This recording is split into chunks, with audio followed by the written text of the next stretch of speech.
There is no God but Allah Muhammad is his messenger La ilaha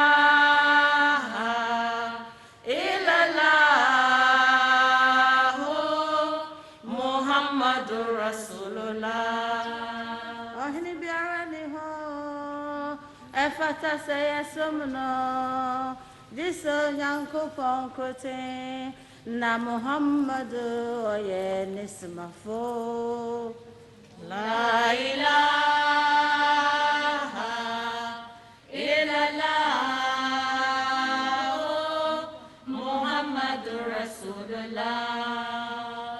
يا جنة الإحسان يا مولانا نحن الإماء الخادمات رجانا نبقى كما ترضى ليرضى ربنا تفديك أنفسنا وذاك منانا يا جنة الأحسان يا مولانا نحن الإماء الخادمات رجانا نبقى كما ترضى ليرضى ربنا تبديك أنفسنا وذاك منانا Estamos todos reunidos, nos hallamos frente a ti.